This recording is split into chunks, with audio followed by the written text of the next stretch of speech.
A paz do Senhor Jesus a todos. Amém.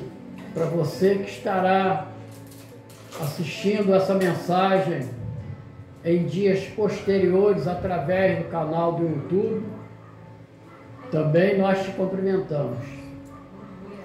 Temos a felicidade de estarmos transmitindo essa mensagem para vários estados.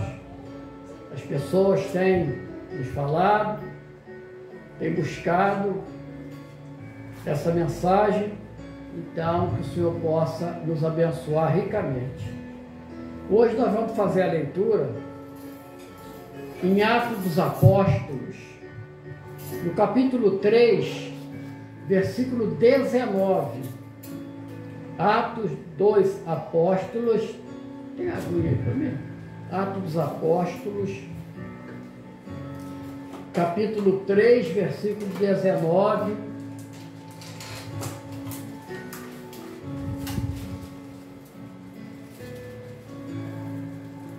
Manuel, qual a versão que está aí? Não, tira.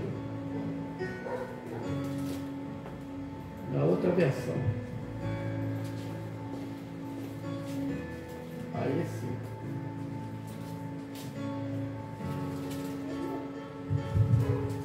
Vamos ler juntos? Arrependei-vos, pois, e convertei-vos, para que sejam apagados os vossos pecados, e venham, assim, os tempos do refrigério pela presença do Senhor. Até aqui, louvado, glorificado e exaltado é o nome do Senhor. Vou te convidar, mas estão fechando seus olhos. Vamos levantar uma oração de gratidão ao Senhor, dizendo, em nome do Senhor Jesus, Pai eterno, Deus maravilhoso, nós, como tuas criaturas, neste ato aqui estamos, prostrados espiritualmente aos teus pés, reconhecendo o Senhor como dono de nossas vidas, reconhecendo no teu Espírito Santo a capacidade de nos levar a alcançar o teu propósito em nossas vidas. Te louvamos, te bendizemos, ó Pai, pela alegria de cada encontro. Que o seu nome seja muito glorificado mais uma vez pelo teu povo. Nós oramos, Senhor, pedindo que a tua palavra ela venha ter livre curso em nossas vidas e que seja um manual de fé, de graça e de caminhada. Assim nos sustenta, Senhor, no nome poderoso e precioso do Senhor Jesus. Amém e amém. Glória a Jesus. Amém, né? Então, meus amados, Atos dos Apóstolos, toda vez que nós formos fazer a leitura desse livro, ele deve merecer uma atenção como os demais, mas um entendimento dele, porque este livro ele fala dos primeiros atos da igreja. Ali vão ocorrer as primeiras conversões, ali vai ocorrer o relato da descida do Espírito Santo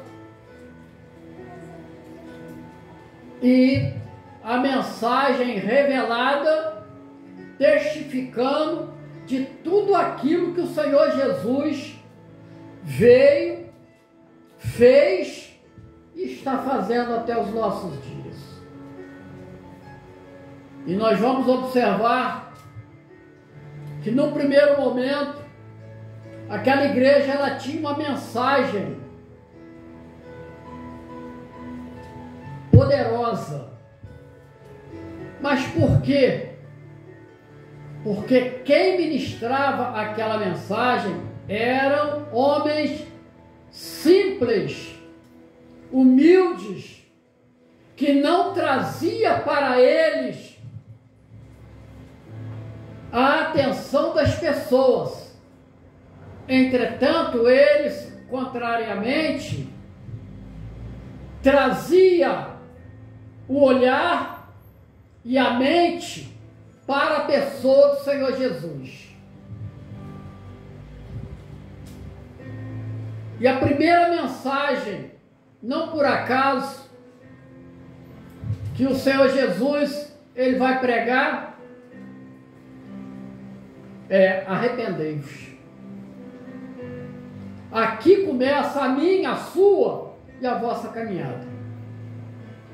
Não há cristão sem arrependimento.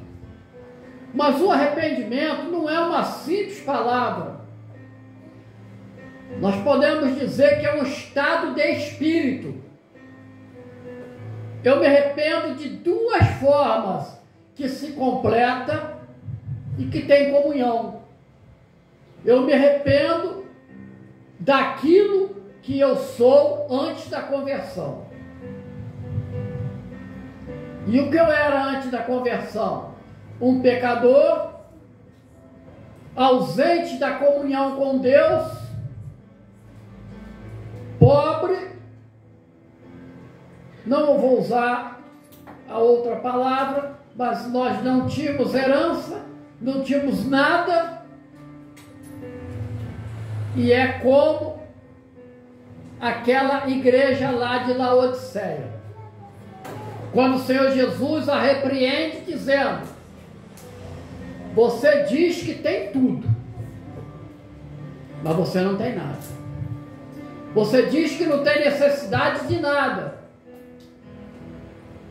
E ele diz assim: eu te aconselho para que compres de mim colírios para que veja. Então nós precisamos, meus amados, olhar para a nossa vida, como nós estamos caminhando diante daquele que habita no nosso coração. Eu tenho Jesus como Senhor. Então eu tenho obedecido a sua palavra? Se sim, então é o Espírito Santo que me governa. Ah, mas eu faço tudo aquilo que me aprouve. Falha. Se eu trocar isto para aquilo que o Espírito Santo me revela a cada dia, então eu vou crescer. E eu volto para aquela igreja primitiva. Ela não estava ali em grandes templos. O templo maior que havia ali em Jerusalém era o templo judaico, cheio, mas que não viram o Salvador passar. Na sua religiosidade, agarrado na Torá, que são os 5 primeiros livros da Bíblia, mais 613 mandamentos, impossíveis de serem cumpridos, veio Jesus e ele cumpriu a lei. E o apóstolo João vai escrever algo maravilhoso. Veio para o que era seus, e os seus não receberam. Mas a todos que o receberam, foram feitos filhos de Deus. E o texto que nós lemos fala do arrependimento. Arrependimento é a vontade de agradar ao Deus Criador, ao Deus que é amor, ao Deus que é tudo para nós, ao qual nós esperamos que um dia Ele vai tirar todas as nossas dores, todas as nossas enfermidades, todas as nossas lágrimas. Aquele Deus que fará com que, não se assuste o que eu estou falando, que promoverá a morte da morte, aonde a morte nunca mais existirá. E é nesse Deus que, confiados, nós todos os dias, nós ansiamos pela volta do Senhor Jesus. Eu quero trazer aqui uma ilustração dessa mensagem. Quando você coloca em confronto o mundo e o céu, as coisas terrenas com as coisas celestiais, caso você valorize as terrenas, é motivo de preocupação, porque as traças corroem. Mas quando você escolhe as coisas celestiais, a primeira coisa que acontece nessa escolha é que o seu nome, ele é escrito no livro da vida, aonde ninguém apagará. E que nós aguardamos ansiosamente quando nós estivermos diante do Cordeiro e o livro da vida ele for aberto, e ali todas as nossas obras ali estarão, não para a condenação dos salvos, mas para galardão. E é essa a nossa esperança. E essa igreja, ela tinha exatamente essa mensagem. Meus amados, minhas amadas, eu queria dizer uma coisa para vocês. A igreja hoje não é uma crítica para desconstruir a igreja, mas é uma crítica de constatação.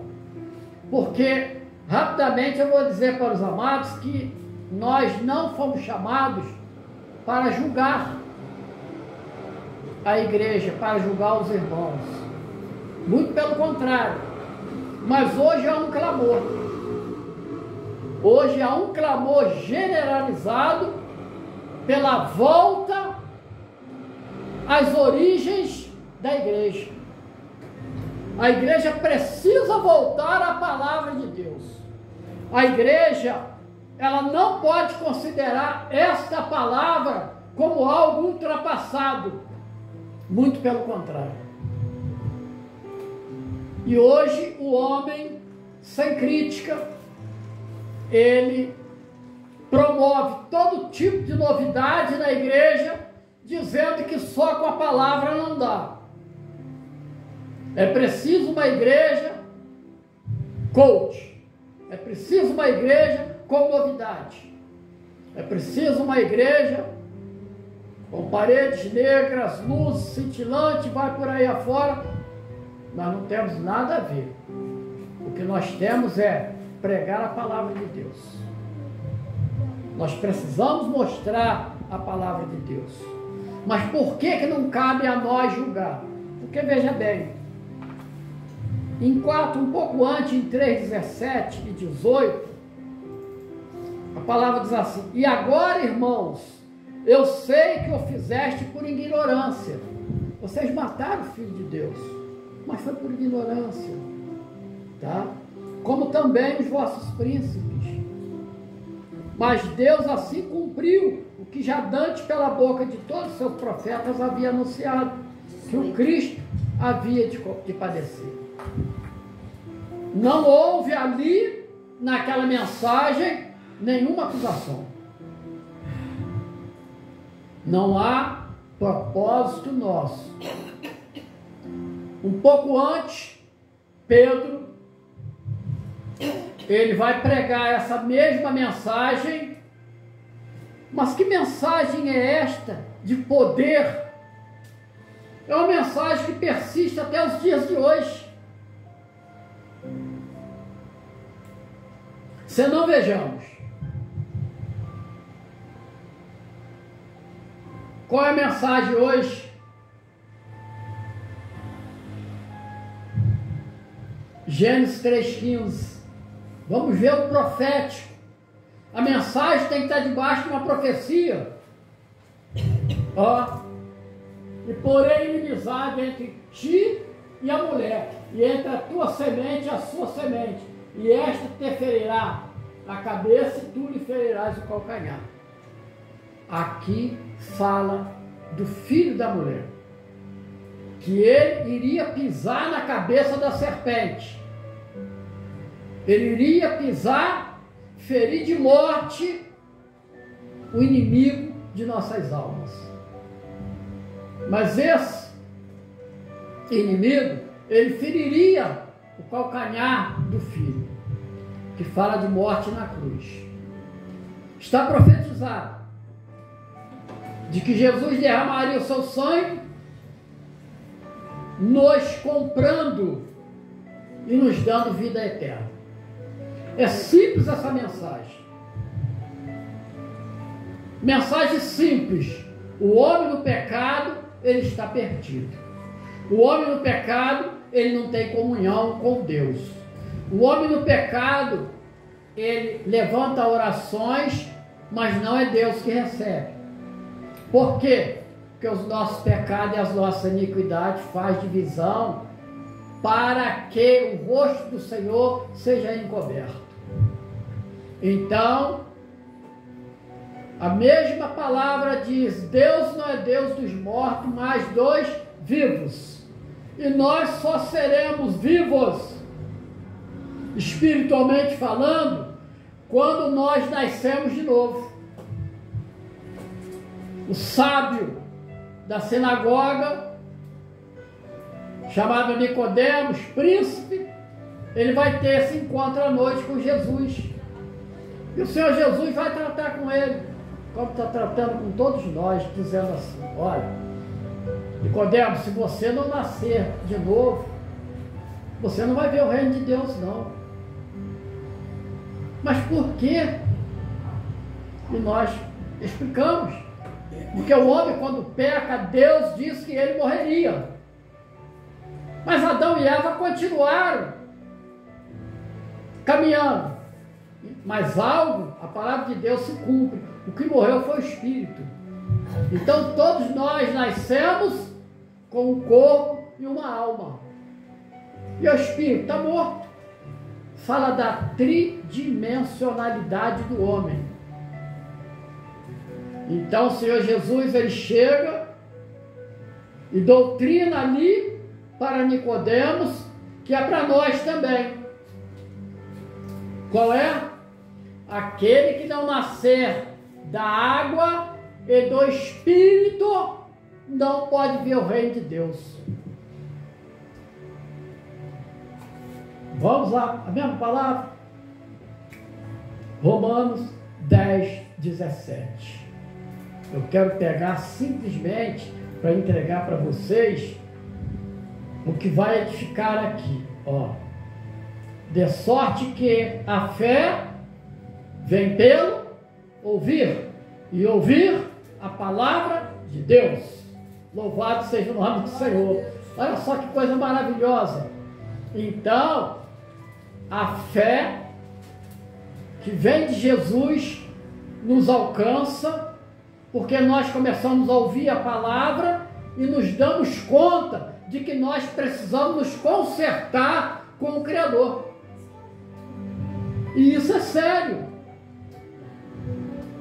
E nesse conserto nós vamos entender de que eu quero fazer uma aliança com Jesus. Como é essa aliança? De uma forma mais simples possível. Eu aceito o Senhor Jesus como meu único e verdadeiro Salvador. Aleluia! E quando eu aceito Ele como meu único e verdadeiro Salvador, eu aceito a Sua palavra. E quando eu aceito a sua palavra, ela me purifica. E então o Espírito é recriado. E aí eu passo a ter comunhão com Deus, porque eu sou inserido na família de Deus. Lembrando sempre uma coisa, né, Emanuel? Lá em Apocalipse 19:13, mostrando Jesus é a palavra. E o texto diz: e estava vestido de uma veste salpicada de sangue, e o nome pelo qual se chama é a palavra de Deus. Louvado seja o nome do Senhor. Aqui mostra o Cristo vencedor de todas as batalhas. Ela já quase chegando o momento ali do trono branco, onde todos os não salvos seriam julgados. Estava próximo à criação de novos céus e nova terra. Louvado seja o nome do Senhor, né? Então, essa igreja primitiva, ela não se afastava disso. Ela dizia assim: Jesus, Ele é o pão da vida. É Ele que vai te sustentar na caminhada espiritual. Jesus é a luz do mundo. Ele é aquele que te mostra a nocividade das práticas mundanas. Tudo que há no mundo é mal? Não, tem muitas coisas boas. Mas eu preciso ter o discernimento daquilo que me convém, daquilo que edifica a minha vida, daquilo que edifica a vida do irmão. E aquela igreja, ela diz: se arrependa, porque os seus pecados serão apagados. Louvado seja o nome do Senhor. Por que eles dizem isso? Porque a palavra de Deus diz que dos teus pecados já não me lembrarei mais. Olha que coisa maravilhosa. Olha que Deus maravilhoso. O Evangelho, a boa notícia, a prática da nossa caminhada cristã é algo maravilhoso. Porque desperta em nós um amor que nós não conhecíamos. Não é o amor do homem, não é o amor da mulher, mas é um amor sublime, daquele capaz de dizer que Deus nos amou antes mesmo que nós o amássemos. E ele diz: olha, quando os seus pecados forem apagados, virá o tempo dos refrigérios. Olha que coisa maravilhosa. O mundo, desculpe, eu não quero trazer aqui nenhuma notícia para atemorizar ninguém, que o nosso temor está no Senhor. Qual é o meu temor? Qual é o seu temor? É de não ferir a santidade, de não constranger o Espírito Santo de Deus, mas sim de agradá-lo em tudo aquilo que for possível. E o refrigério? Quando nós encontramos verdadeiramente o Senhor, há refrigério em nossas vidas. Você vai testemunhar isso nas crises, nos piores momentos. Você vai testemunhar. Não por acaso, dias desses, para não dizer, né? Ainda hoje estivemos conversando, né, pastora Maria? Estivemos conversando a respeito daquela moça que perdeu o neto, né? O netinho, né? E ela não se conformou. Ela disse: ele era muito jovem. Eu não me conformo. Eu não me conformo, não me conformo, não me conformo. Deus não poderia ter feito isso, tal, tal. Ela sai do profético e entra no humanismo. Ela passa a julgar os atos do Criador. Eu, você que me ouve, você é vaso. E como vaso, o Senhor quer encher a sua vida. Mas às vezes a pessoa fecha, tampa o vaso, não deixa entrar a palavra revelada de Deus, não vai entender o mistério de Deus. Quem somos nós para entender? Para explicar aquilo que Deus faz? Mas um dia nós entenderemos. Porque Paulo, ele diz que tudo que nós estamos vendo agora é por meras imagens. Mas um dia nós veremos como as coisas são. E é isso que desperta em nós a vontade de querer, a vontade de aceitar. Glória a Deus, aleluia. Aonde o Espírito Santo nos capacita. Ainda há algum tempo atrás, nós estamos reunidos na igreja, na Oficina Velha, com 30, 40 pessoas, 50 pessoas. Veio a pandemia. Dispersaram.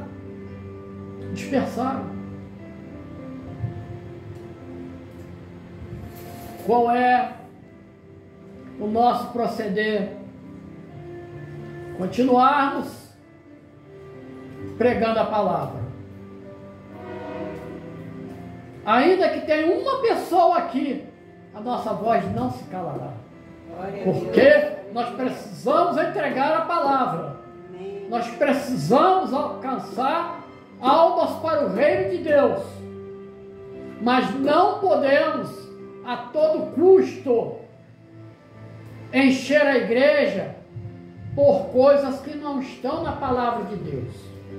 Deus nos chamou nesse ministério. Isso nos dá muita alegria, porque o jovem Carlos Emanuel vai postar Zacarias 8, 16 e 17. Zacarias 8, 16 e 17, para nós encerrarmos. Antes desse ministério ser criado, ele nos deu essa palavra. Eis as coisas que deveis fazer. Olha, eu não posso fazer o que eu quero. Não posso. Pastora Maria não pode fazer o que ela quer. Porque esse ministério está debaixo de uma ordenança. Ordenança. E é falar a verdade, cada um com o seu companheiro. Aonde está a verdade? Na palavra de Deus. E acabou. E executar juízo de verdade e de paz nas vossas portas. E 17.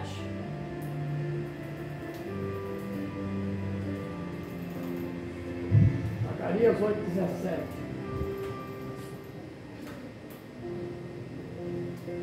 E nenhum de vós pense mal no vosso coração. Deus está nos convocando para o amor.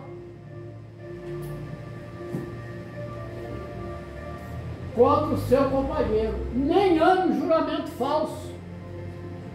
Porque todas essas coisas eu aborreço, diz o Senhor. E Ele nos deu uma palavra. Olha que coisa maravilhosa, né? É dessa forma que nós estamos seguindo a vontade que o Senhor colocou nesse ministério, que é entregar a palavra. A palavra. E nessa palavra, vocês vão entender uma coisa. Versículo 21, para encerrar. 20, coloca o 20 antes. Eu vou lendo, coloca o 20. Tá. Assim diz o Senhor dos Exércitos: ainda sucederá que virão povos e habitantes de muitas cidades. Os habitantes de uma cidade a outra, dizendo: vão depressa suplicar o favor do Senhor e buscar o Senhor dos Exércitos. E aí 22: assim virão muitos povos e poderosas nações buscar em Jerusalém o Senhor dos Exércitos e suplicar a bênção do Senhor. Eu finalizo lá no finalzinho do 23: iremos convosco, porque temos ouvido que o Senhor está convosco. Iremos convosco, porque temos ouvido que o Senhor está convosco. O Senhor está conosco. É isso que nos sustenta, essa fé inabalável. Há muitos povos através do canal. Hoje ele está indo para Rondônia, tá? Exatamente na cidade de Paraná. Está indo para Manaus, tá? No Grande Amazonas. Nós estamos alcançando lá o sul, norte de Minas. Nós estamos indo até Saquarema, Araruama, Minas Gerais, São Paulo, através dessa mensagem. Ela tem ido nesses lugares. Cidade aqui por perto, Vassouras, a testemunho da irmã ali. Então, por que isso? Falar é verdade. O Senhor diz: é a minha palavra que fala para o meu povo. O homem, ele faz discurso bonito, mas a palavra que convence, a palavra que de bênção e de fé, ela emana da Bíblia. Amém? Amém. Que o Senhor os e nos abençoe ricamente.